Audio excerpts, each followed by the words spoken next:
사도행전 8장 26절부터 40절까지의 말씀입니다. 봉독하겠습니다. 주의 사자가 빌립에게 말하여 이르되 일어나서 남쪽으로 향하여 예루살렘에서 가사로 내려가는 길까지 가라 하니 그 길은 광야라. 일어나 가서 보니 에디오피아 사람 곧 에디오피아 여왕 간다게의 모든 국고를 맡은 관리인 네시가 예배하러 예루살렘에 왔다가 돌아가는데 수레를 타고 선지자 이사야의 글을 읽더라. 성령이 빌립더러 이르시되 이 수레로 가까이 나아가라 하시거늘 빌립이 달려가서 선지자 이사야의 글 읽는 것을 듣고 말하되 읽는 것을 깨닫느냐? 대답하되 지도해 주는 사람이 없으니 어찌 깨달을 수 있느냐 하고 빌립을 청하여 수레에 올라 같이 앉으라 하니라. 읽는 성경 구절은 이것이니 일렀으되 그가 도살자에게로 가는 양과 같이 끌려갔고 털 깎는 자 앞에 있는 어린 양이 조용함과 같이 그의 입을 열지 아니하였도다. 그가 굴욕을 당했을 때 공정한 재판도 받지 못하였으니 누가 그의 세대를 말하리요? 그의 생명이 땅에서 빼앗김이로다 하였거늘 그 네시가 빌립에게 말하되 청컨대 내가 묻노니 선지자가 이 말한 것이 누구를 가리킴이냐? 자기를 가리킴이냐? 타인을 가리킴이냐? 빌립이 입을 열어 이 글에서 시작하여 예수를 가르쳐 복음을 전하니 길 가다가 물 있는 곳에 이르러 그 네시가 말하되 보라 물이 있으니 내가 세례를 받음에 무슨 거리낌이 있느냐? 이에 명하여 수레를 멈추고 빌립과 네시가 둘 다 물에 내려가 빌립이 세례를 베풀고 둘이 물에서 올라올새 주의 영이 빌립을 이끌어 간지라. 네시는 기쁘게 길을 가므로 그를 다시 보지 못하니라.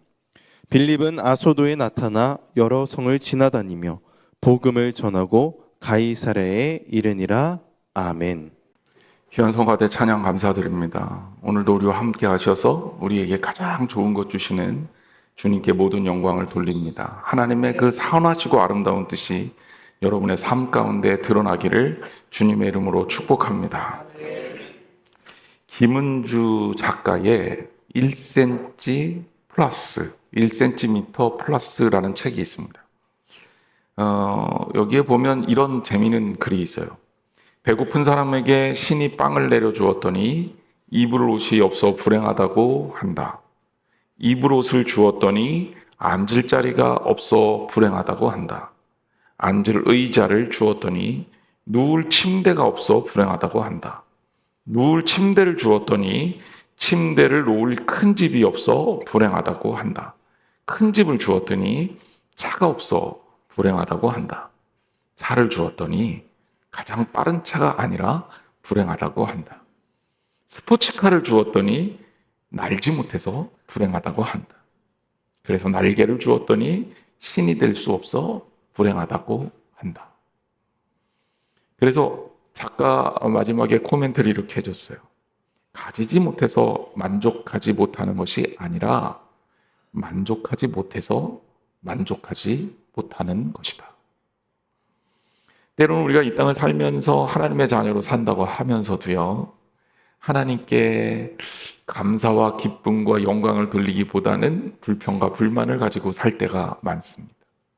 하나님께서 주신 것들을 수용하고 받아들이면 될 터인데 그것이 안 될 때가 있어서 참 우리의 삶이 더 풍성하고 더 아름답지 못할 때가 있음을 고백합니다. 신앙인의 가장 중요한 자세가 뭘까요? 이렇게 묻는다면 저는 이렇게 대답할 것 같아요. 하나님의 깊은 뜻을 이해하고 받아들이는 겁니다. 때로는 내 눈에 비치는 것에 의지하기보다는 하나님 말씀에 의지하는 겁니다. 그리고 이를 받아들이고 순종하는 것이야말로 참된 신앙의 길입니다. 이렇게 말씀드리고 싶습니다. 이렇게 되지 않으면 신앙생활을 하다가도 본질을 자꾸 까먹고 불평할 수 있게 될 가능성이 아주 높고, 그러면 감사와 기쁨보다는 불평과 불만으로 내 삶을 칠할 가능성이 많습니다. 오늘 우리가 사도행전 말씀을 가지고 또 말씀을 나눌 건데요. 우리가 지난주까지 봤던 빌립의 사역을 기억하시죠? 사마리아에서 아주 성공적인 사역을 했습니다. 사마리아에 기쁨이 있었고 거기에 많은 신자들이 회심했으며 심지어 사이비 종교인이었던 시몬도 세례를 받았던 우리가 그 장면을 기억합니다. 그렇게 훌륭하게 선교했던 빌립의 사역에게 하나님께서 요구하시는 일이 생겼습니다. 성경을 읽으면서 그냥 지나칠 수 있는 그러한 얘기지만 이 에피소드, 이 일화는 우리에게 여러 가지 측면의 의미를 던집니다. 저는 오늘 본문을 읽으면서 하나님께서 우리에게 베푸시는 그 하나님의 의지가 얼마나 선하고 아름다운지에 대해서 우리 교인들과 나눠보고 싶어서 오늘 말씀을 제목을 이렇게 정했습니다. 하나님에게는 무의미란 없습니다. 자, 그러면 어떤 것이 하나님에게 무의미가 없을까? 첫 번째, 하나님의 명령에는 무의미가 없습니다. 이렇게 말씀드리고 싶어요. 자, 오늘 이 이야기가 시작된 지점을 살펴보죠. 사도행전 8장 26절 말씀에 보면요. 우리 같이 한번 읽어볼까요? 시작. 주의 사자가 빌립에게 말하여 이르되 일어나서 남쪽으로 향하여 예루살렘에서 가사로 내려가는 길까지 가라 하니 그 길은 광야라. 자, 하나님께서 빌립에게 주의 사자를 보내서 명령하셨습니다. 그 내용이 뭐냐? 예루살렘 남쪽으로 내려가서 가사로 내려가는 길까지 가라. 이게 명령이었어요. 일어나서 남쪽으로 가서 예루살렘 남쪽에 가사로 내려가는 길까지 가라. 자, 지도를 보면서 설명을 좀 드리겠습니다. 이게 빌립이 움직였던 전도 지도예요. 예루살렘에서 박해를 피해서 사마리아 쪽으로 올라갔죠. 사마리아가 예루살렘 북쪽에 있는 북왕국 이스라엘의 수도였던 도시입니다. 꽤 사람이 많고 번성했던 도시예요. 여기에서 빌립이 성공적으로 복음 전도 사역을 감당합니다. 많은 회심자들이 나왔고 많은 사람들이 예수 그리스도를 영접했습니다. 자, 하나님이 그 다음 단계를 이끄신다면 어디로 하나님께서 빌립의 삶을 이끄실까요? 우리는 한번 이렇게 성공적인 사역을 했으니 다음번에는 더 사람 많은 데로, 더 큰 데로, 더 많은 사람들에게 복음을 전할 수 있는 길로 이끌어 주실 것이다. 이렇게 인간적으로 예상하기 쉬운데 하나님께서 빌립에게 나타나셔서 말씀하신 내용은 전혀 다른 얘기입니다. 빌립 사마리아에 있습니다. 그런데 주의 사자는 예루살렘에서 가사로 내려가는 길까지 가라고 합니다. 그런데 성경이 말하죠. 이 길이 뭐라고요? 광야라. 광야다라는 겁니다. 광야는요, 생명체가 별로 없는 동네예요. 물론 곤충, 작은 동물들 이런 거 있겠죠. 하지만 사람 눈에 띌 정도로 그렇게 있지 않고 심지어 식물들도 번성한 데가 아닙니다. 거의 사막을 우리가 광야라고 부릅니다. 아마도 이 말하는 광야가 정확하게 지명이 나오지는 않지만 우리가 지도상으로 이해를 해보면 사해 서편 쪽에 유대광야가 형성이 되고 있습니다. 이 유대광야 남쪽이나 아니면 이 남쪽부터 지금 가사는 블레셋 땅이었던 데거든요. 이 가사 근처까지 이르는 네게부라는 지역이 있는데 이건 역시도 광야입니다. 네게부 지역일 가능성이 많습니다. 유대광야 남쪽이나 네게부 지역. 그러면 이 네게부 지역 어떻게 생겼는지 한번 살펴볼게요. 여러분 사진으로 한번 보세요. 이렇게 생겼습니다. 여기 특정 지역을 뽑은 게 아니라 대부분 다 이렇게 생겼어요. 자, 이 지역에 이 평평한 지역이 뭐냐면 와디예요, 와디. 비가 오면 강물이 이쪽으로 흘러갑니다. 여기는 어떤 곳으로 쓰이냐면 교역로로 쓰는 거예요. 당시에 향신료 교역이 애굽으로 또 아프리카로 또 유럽으로 갈 때 이쪽 통로로 대상이 움직였던 그런 길입니다. 그러니까 사람이 다닐 수는 있겠죠. 하지만 사람이 많겠어요? 적겠어요? 적죠. 그리고 전도는 어디 가서 해야 됩니까? 사람 많은 데 가서 해야 돼요? 적은 데 가서 해야 돼요? 그렇죠. 당연히 사람 만날 수 있는 데 가서 해야 합니다. 예를 들면 제가 여러분들한테 여러분 전도하러 가세요. 그러면서 저기 이름 모를 산으로 사람 하나도 없는 데 가서 전도하라 그러면 여러분, 우리 목사님 병원 가셔야 되나? 이런 생각 안 하겠어요? 여러분, 그게 당연한 겁니다. 물론 광야로 가야 할 때가 있어요.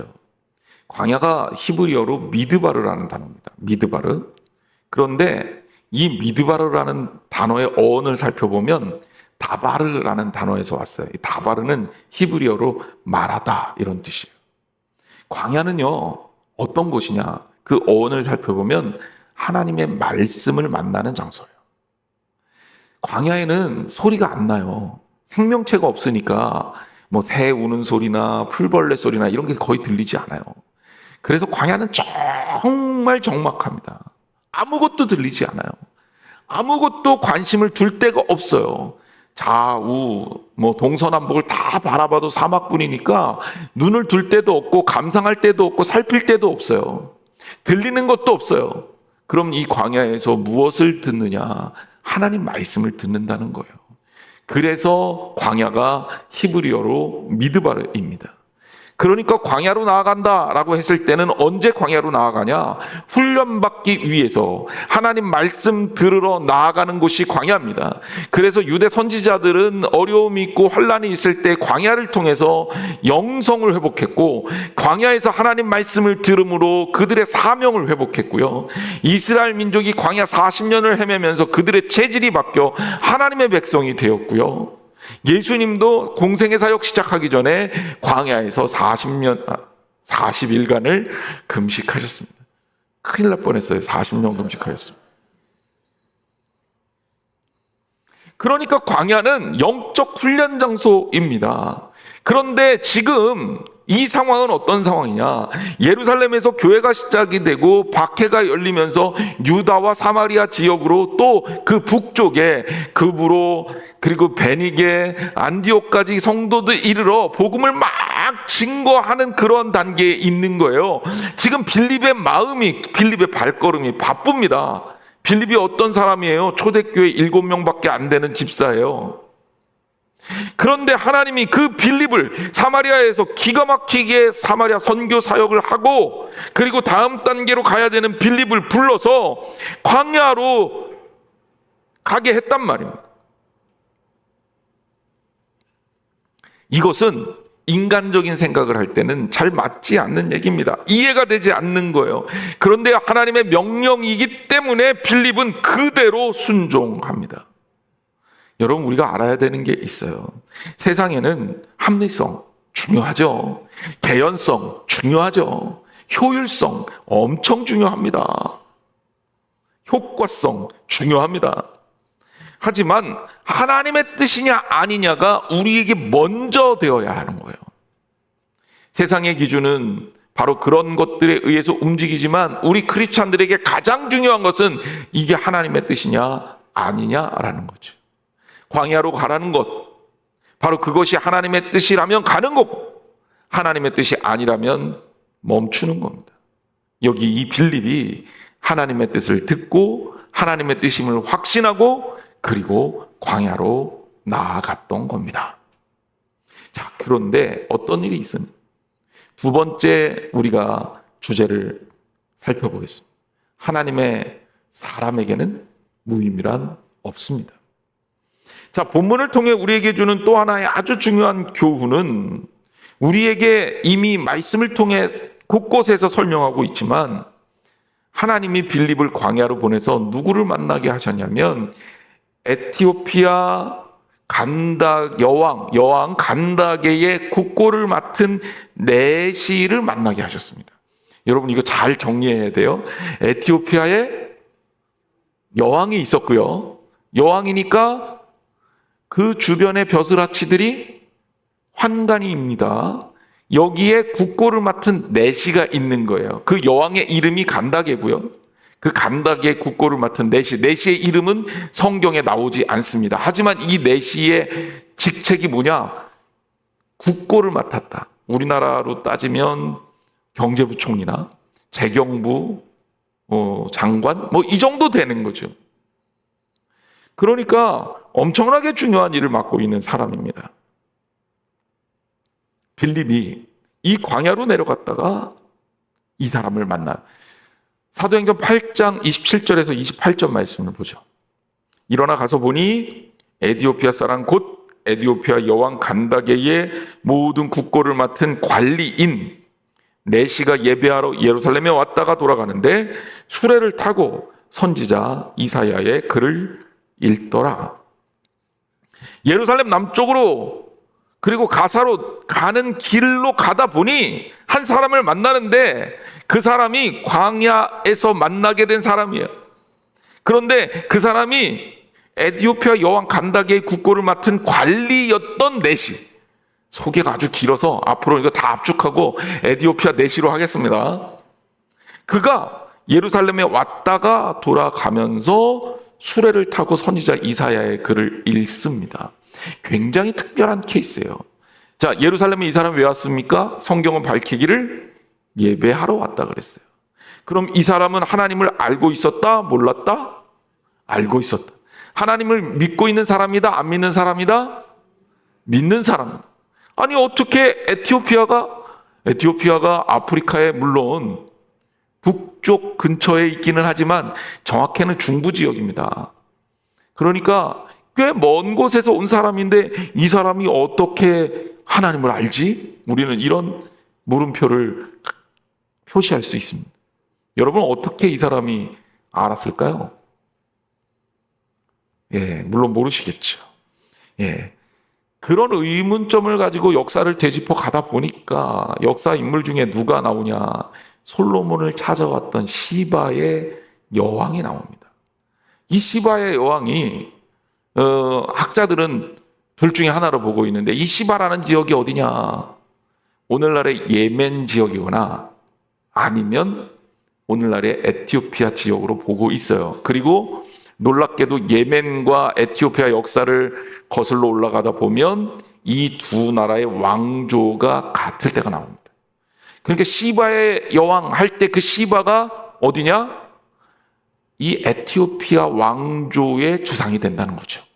그러니까 하나님에 대한 신앙이 어떻게 해서 알려졌느냐라고 물었을 때 성경학자들은 솔로몬을 찾아왔던 시바의 여왕이 하나님을 영접하고 하나님에 대한 신앙을 가지고 그 나라에 돌아가서 믿음을 갖게 되었고 그것이 이어져서 에티오피아 여왕 간다게의 국고를 맡은 관리였던 내시가 예루살렘으로 예배를 드리러 올라온 것이 아니냐고 본다는 거죠. 자, 그가 어떤 사람이냐? 예배하러 예루살렘까지 왔다 그러면 그 먼 길을 일부러 왔을 정도로 뜨거운 신앙을 가졌던 사람이고요. 돌아가는 길에도 그는 성경을 구해서 선지자 이사야의 글을 읽고 있습니다. 그리고 그 이사야의 글을 읽고 있는데 그 장면이 어디냐? 고난받는 종에 관한 기록이 되어 있는 그 글이에요. 이 고난받는 종이 누굽니까? 예수님이죠. 기가 막힌 타이밍에 이 에티오피아 내시를 위해서 하나님이 빌립을 보내신 거예요. 하나님의 말씀을 읽고 있었지만 깨닫지 못하고 있는 사람. 그리고 빌립은 깨닫지 못하는 그에게 나아갑니다. 에티오피아 내시는 빌립을 받아들여서 수레에 오르게 하고 그 빌립을 통해서 하나님 말씀을 배우고 예수 그리스도를 듣게 되죠. 그리고 복음을 받아들이고 즉시로 내려가서 세례를 받습니다.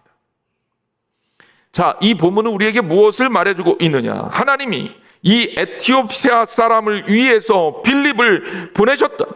이 한 사람을 사랑하셔서 그에게 복음을 깨닫게 하셨다. 바로 그 이야기를 우리에게 전달해 주는 거예요.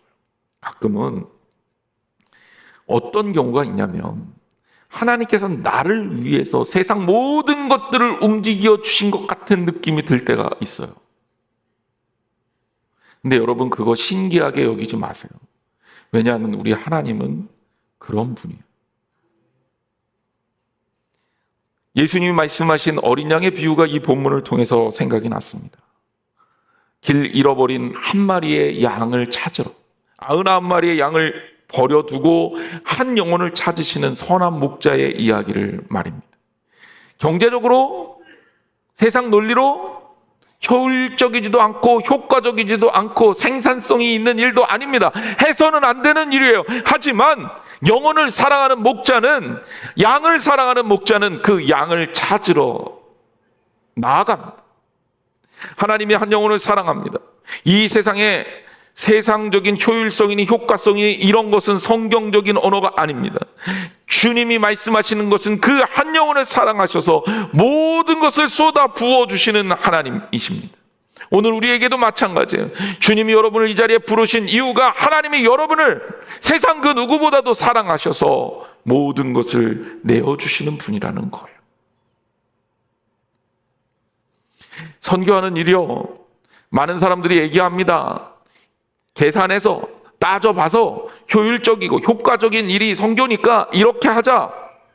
글쎄요, 저는 좀 다른 생각을 갖고 있습니다. 선교는요, 효율적인 일이기 때문에 하는 게 아니에요.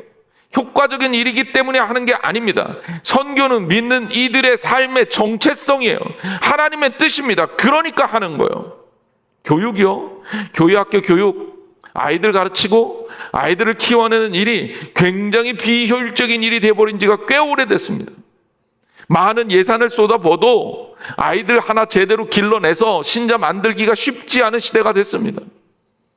그걸 위해서 전도사님들을 또 세우고 모시고, 그리고 전사님들을 통해서 또 계속 열심히 교육을 합니다. 아니, 애들 얼마나 된다고 그런 투자를 합니까? 아니요, 여러분. 그거요, 투자가 아니에요. 우리가 해야 되는 일이니까 하는 겁니다. 한 영혼이라도 하나님께서 사랑하시기 때문에 하는 일입니다. 여러분, 교회에서 벌어지고 있는 선교와 교육에 대한 일에 있어서는 효율성이라는 말은 이제는 버리셔야 돼요. 이거는 그냥 하는 거예요. 예산이 얼마가 들든, 또 때로는 우리 교회가 정말 그 일로 인해서 부도나지 않는 한 해야 되는 일입니다. 아이들 키우고 먹이고 교육하는 일에 우리가 최선의 노력을 기울여야 할 줄 믿습니다. 여러분, 그게 우리 사명이에요. 그러니까 여러분, 좋은 우리 교역자들, 우리 전도사님들 모시고 그 전도사님들 통해서 제대로 양육할 수 있는 교회 시스템을 만드는 게 중요합니다. 여기 이 에티오피아 넷이요, 유대인 아닙니다. 굳이 얘기하자면 하나님 백성 아니에요. 이 사람 예루살렘 들어가 봐야 안에 들어가지도 못합니다. 이방인의 뜰까지밖에 못 들어가요. 그것도 넷이기 때문에 제한이 더 있을지 몰라요. 그런데 하나님이 그를 사랑하신 거예요. 그 사람 흑인입니다. 그 사람한테 복음 안 전한다고 유대인 공동체, 교회 공동체가 어떻게 되는 게 아니에요. 여러분, 오늘 성경 본문 나오지만 끝에 이 사람의 이야기 그 뒤에 어떤 이야기가 있었는지 나오지도 않아요. 효율적이지도 않고 효과적이지도 않고, 그런데 고급 인력 빌립을 광야로 보내시는 게 하나님의 뜻이에요. 왜? 이 사람을 사랑하기 때문에 그래요. 하나님은요, 사람 하나하나를 갖다 놓고 거래하지 않으십니다. 그래서 오늘 우리가 이 자리에 있는 겁니다. 하나님의 사랑 때문에 말이에요. 하나님의 사람에게는 무의미란 없습니다. 우리도 주님의 이 마음을 본받아야 합니다. 하나님이 원하시는 영혼 사랑은 그 어떤 것보다도 우선한다는 사실을 기억하시기를 주님의 이름으로 축원합니다. 세 번째, 하나님께서 이끄시는 만남에는 무의미란 없습니다. 사도행전 8장 39절 말씀입니다. 둘이 물에서 올라올새 주의 영이 빌립을 이끌어 간지라 내시는 기쁘게 길을 가므로 그를 다시 보지 못하니라 그랬어요. 빌립이 내시를 광야로 가서 만나고 광야에서 하나님 말씀이 들려오기를 또 그 수레로 나아가라 그래서 수레로 나아갔더니 마침 그 에티오피아 내시가 이사야서를 읽고 있다가 이것이 잘 이해가 안 되니까 빌립이 그것을 가르쳐주기 위해 수레로 오르고 거기에서 하나님 말씀을 증거하고 예수 그리스도를 영접하고 세례를 받았다. 그리고 나서 이런 역사와 만남을 통해서 어떤 일이 이루어졌는지 그 다음의 이야기는 성경이 전하고 있지 않습니다. 제가 만약에 성경을 좀 그럴듯하게 미화하는 방향으로 기록했다면 이 에티오피아 내시가 한 일을 쫙 적어놔서 이게 얼마나 대단한 일이었는지를 알게 했을 것 같은데, 사도행전의 저자 누가는 또 하나님은 성경에 전혀 기록을 안 남기고 있습니다. 그러면 역사 사료를 뒤져보면 자료가 있을까요? 놀랍게도 없어요. 자, 그러면 이 만남에 과연 도대체 어떤 의미가 있을까? 제가 최대한도로 여러분들에게 좀 소개를 해보려고 공부를 했습니다. 에티오피아라는 나라에 대해서 좀 공부를 했더니 에티오피아가 참 신기한 나라예요. 굉장히 몇 가지에서 그 이유를 좀 살펴보겠습니다. 에티오피아 신화가 저는 마음에 들었는데, 에티오피아 신화가 이랬다고 합니다. 자신들이 인류 문명의 기원이래요. 뭐 이런 얘기는 어느 나라 신화나 다 있는 거니까 이거는 접어요. 여기에 무슨 얘기가 있냐면, 신이 흙으로 사람을 만들었는데 굽다가 덜 구워진 게 백인이고 좀 심하게 탔다, 이게 다른 나라 흑인이고, 그리고 아주 적당하게 잘 구워진 정품, 이게 에티오피아 흑인이다, 이렇게 얘기를 했다고 하더라고요. 저는 이 얘기 듣고 그 얘기를 듣고 깜짝 놀랐어요. 저는 이 얘기가 누가 장난으로 만들어낸 얘기인 줄 알았어요. 우리 농담으로 우리 아시안들이 적당하게 노릇노릇하게 잘 만들어진 하나님의 작품이다, 이렇게 얘기하잖아요. 이게 장난스럽게 만들어진 얘기인 줄 알았는데 이게 에티오피아 신화의 이야기랍니다. 어디 가서 조금은 유식한 척 할 수 있겠죠. 자, 정말 놀라운 거는요, 에티오피아의 종교 상황이에요. 에티오피아 인구가 1억 2,200만 명 정도 됩니다. 세계 한 11위인가? 제 기억이 맞다면 그럴 거예요. 이 중에 에티오피아가 1등하는 게 있는 게 종교를 믿는 종교인들 숫자예요. 98%입니다. 그러니까 여기는 종교를 안 갖고 있는 사람이 없는 거예요. 거의 1% 정도? 1점 몇 프로 정도 빼고는. 전 세계 1등이라 그럽니다. 이 중에서 에티오피아 정교회가 있습니다. 기독교예요. 43.5%. 개신교회가 있습니다. 18.6%. 캐톨릭 0.7%입니다. 이거 다 더하면 기독교 인구가 65%가 넘습니다. 물론 나중에 정착한 이슬람교도들이 있어요. 그 사람들이 33.9% 정도 차지하고 있어요. 지도를 보세요. 에티오피아가 제가 이 동그라미로 이렇게 쳐놓은 데가 에티오피아라는 땅인데, 이 에티오피아, 이 녹색, 이게 종교 분포도입니다. 아프리카에. 저 녹색이 이슬람 국가고요. 그리고 보라색이 크리스천니티, 즉 기독교 국가고요. 그리고 자주색, 이게 네이티브 릴리전스, 토착 종교를 믿고 있는 나라들입니다. 에티오피아가 동쪽은 이슬람으로, 그리고 서쪽은 기독교 국가로 이렇게 나뉘어져 있죠. 기독교 역사가들 중에는 이런 이야기를 합니다. 뭐냐면, 이슬람이 남하할 때 에티오피아 기독교인들이 이 남하를 저지시켰다는 거예요. 이 에티오피아 동쪽에 있는 나라는 소말리아입니다. 이슬람 국가잖아요. 그런데 여러분, 우리가 기독교 국가, 아프리카나 또 아메리카나 동남아 일부 나라가 기독교 국가인 나라들 있습니다. 그런 경우에 대부분 기독교 국가가 어떻게 되냐면 서구 식민지 종교를 받아들인 경우에 기독교 국가가 돼요. 이런 경우는 캐톨릭이나 개신교를 이렇게 쫙 나뉘게 돼요. 그런데 에티오피아는요, 에티오피아 정교회가 43.5%거든요. 그러니까 다르잖아요. 식민지에 의해서 기독교를 받아들인 게 아니라 기독교 역사가 그 이전으로 거슬러 올라간다라는 겁니다. 물론 이 에티오피아 정교회의 시작이 과연 이 사도행전의 빌립의 전도로부터였냐, 이거에 대해서는 정확하게 연관성을 밝힐 수는 없지만, 분명한 거는 에티오피아 기독교는 이 식민지하고는 상관이 없는 기독교라는 거고요. 그리고 자료를 찾아보면 딱 한 줄, 이 에티오피아 내시에 대한 이야기가 초대교회 때 언급이 되는데, 초대교회 교부였던 이레니우스라는 사람이 에티오피아 이 내시가 자기 민족에게로 가서 거기에서 예수 그리스도를 증거하는 선교사가 되었다라는 그런 기록이 있습니다.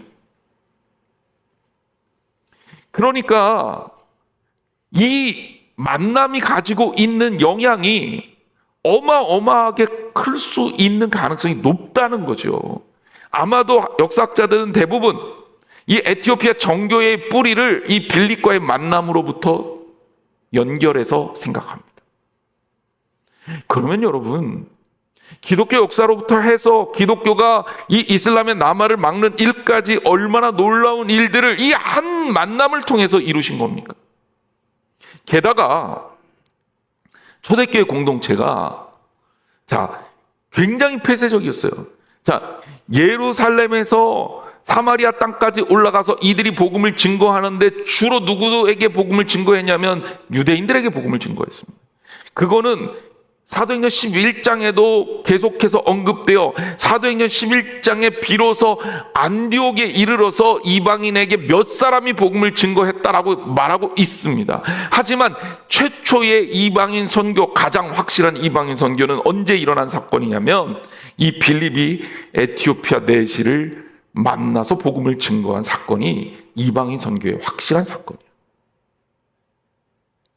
이 일로 인해서 초대교회 공동체가 이방인 선교에 관심을 갖고 이방인 선교에 적극적으로 마음을 돌리게 된 영향을 또한 만들어낸 거예요. 여러분, 아무것도 아닌 것 같지만, 별거 아닌 것 같지만 하나님께서 이 만남을 통해서 놀라운 역사를 이루신 것입니다. 우리나라에도 비슷한 예가 있습니다. 바로 성결교회입니다. 여러분 주변에 개신교회 중에 성결교회 있죠? 이 성결교회 교단의 뿌리가 어디에서 시작됐는지 알아요? 성결교회는요, 다른 나라 선교사에 의해서 우리나라가 복음을 전해 듣고 받은 그런 교단이 아닙니다. 성결교회는 감리교하고 자매교단이라고 보면 돼요. 왜냐하면 18세기 감리교 존 웨슬리의 이 영국에서의 목회가 선교 운동이 있었죠. 감리교 운동이 있었습니다. 이때 웨슬리 목사님의 그 어떤 굉장히 중요한 모토가 완전 성화론입니다. 그리고 성결한 삶을 주장하기 시작했죠. 이게 19세기 미국으로 건너가서 성결 운동으로 뜨겁게 번집니다. 이때 미국의 이 성결 운동에 영향을 받은 카우만과 길보른 선교사가 일본에 가서요, 일본 도쿄에 동경 성서 학원을 세웠습니다. 그런데 이 학원을 다녔던 두 학생이 있어요. 그게 누구냐면 김상준과 정빈이라는 두 사람이에요. 이 두 사람이 이 학교에서 크리스찬이 되고 목상수까지 받아요. 그리고 1907년 5월 30일 날 종로에 동양 선교회 복음 전도관을 세우면서 성결교 역사가 시작이 됩니다. 그러면서 오늘날 성결교 교인이 60만 명 정도 돼요. 여러분, 이 두 사람이 복음을 받아들이고 이 땅의 복음을 증거하기 시작하며 놀라운 기적 같은 일들을 이루지 않았습니까? 하나님 안에서 누군가를 주님 뜻 안에서 만나게 하신다면 거기에는 상상하지도 못할 하나님의 의지와 뜻이 있다는 사실을 여러분 기억하시기를 주님의 이름으로 축원합니다. 그래요, 오늘 우리 이 자리에서 이렇게 만나서 말씀을 듣는 자로, 말씀을 전하는 자로 저와 여러분이 만난 것도 누구 노래대로 우연이 아닙니다. 여기에는 뭐가 있냐면 하나님의 뜻과 의지가 있는 거예요. 이것을 통해서 하나님이 하시고자 하는 일이 있는 거예요. 그래서 저는 이 자리에 보냄을 받았고 여러분을 만나게 된 거죠. 몇 년 전만 해도 상상도 못했던 일입니다. 그러면 우리 그냥 스쳐 지나가는 그런 아무 서로 관계 없는 사람으로 이 땅을 살 수도 있어요. 하지만 저와 여러분들이 이 자리에 만났습니다. 여러분과 여러분도 이 자리에 만났습니다. 하나님의 이끄시는 만남에는 무의미란 없습니다. 결론적으로 말씀을 드립니다. 우리가 때로는 이 땅을 살면서 하나님을 이해할 수 없어서 실수할 때가 많습니다. 그러나 하나님은 우리를 이끄시며 우리 하나하나를 섬세하게 만져주십니다. 광야로 가라고 뜬금없이 명령하셨던 하나님. 아니, 사람도 없는 광야로 가서 선교하라고요? 왜 그러시죠? 이렇게 말 한마디 묻지 않고 그 뜻을 그대로 순종하고 광야로 나아갔던 빌립. 그리고 빌립을 통해 한 사람, 에티오피아 여왕 간다게의 국고를 맡은 관리였던 넷이 그가 하나님의 사랑을 입어서 복음을 받고 세례를 받고 구원받는 이야기. 그리고 이 두 사람의 만남이 만들어낸 초대교회의 놀라운 기적 같은 역사와 에티오피아 기독교의 선교 역사요. 얼마나 감동적이고 아름다운 일합니까? 우리가 오늘 해야 될 것이 무엇인지를 성경은 알려주는 거예요. 사랑하는 성도 여러분, 하나님에게는 무의미란 없습니다. 오늘 이 자리에 우리로 하여금 있게 하고 우리로 이 자리에 이끌어 주시고 우리가 만나게 하시고 우리가 살게 하시고 여러분, 세상 사람들이 여러분을 별거 아니라고 해도 하나님은 여러분을 별거 아닌 걸로 생각하지 않아요. 하나님에겐 여러분이 의미 없는 존재가 아니라 너무나도 귀한 의미 있는 존재이기 때문에 그렇습니다. 그렇게 하나님의 뜻을 이해하십시오. 그리고 때론 하나님이 내게 받아들이기 힘든 일, 어려움이 있다 할지라도, 그것이 우리에게 명령되어질지라도, 우리가 이 일을 판단하는 기준이 이게 효율적이야? 효과적이야? 어떤 성과가 있지? 어떤 결과가 만들어질 거지라고, 물론 이런 것도 중요합니다. 하지만 이거 하기 전에 먼저 우리가 확인해야 될 것은 그게 하나님의 뜻이냐 아니냐는 거죠. 이 기준에 부합하다면 주님을 믿고 주님을 신뢰하시고 받아들이고 수용하고 주님 뜻대로 나아가시기를 주님의 이름으로 축원합니다. 미약해도 괜찮아요. 별거 아니어도 괜찮습니다. 광야여도 괜찮아요. 이방인이어도 무방합니다. 그가 내지어도 괜찮아요. 하지만 중요한 건 뭐예요? 하나님의 뜻이라면 가는 겁니다. 하나님은 여러분의 아주 작은 몸짓에도 반응하시고 여러분이 만나는 그 만남 속에서도 일하시면 그것을 통해 하나님은 아름답게 사람을 세우십니다. 한 영혼을 통해 하나님 일하십니다. 여러분, 주님 뜻 안에서 이런 하나님의 사랑을 듬뿍 담고 오늘을 살아가시는 저 여러분 되시기를 주님의 이름으로 축원합니다. 우리 찬양하기 원합니다. 하나님의 사랑을 사모하는 자, 하나님이 우리를 얼마나 사랑하시는지, 때로는 사람의 눈에 비쳤을 때 야 별거 아니야, 에이 그거 무시해도 돼 라고 하는 그런 취급을 받을지라도 하나님은 우리의 숨소리 하나, 우리의 발걸음 하나를 놓치지 않고 우리를 돌봐주시고 기억하시고 인정해 주시고 우리의 삶에, 우리의 만남에, 우리의 존재에 의미를 부여하시는 분입니다. 이제 그의 음성을 들으시기를 바랍니다. 세상 바라보지 말고 광야에서 주의 말씀을 듣는 한 사람으로 살아가기를 주님의 이름으로 축원합니다. 우리 찬양할게요.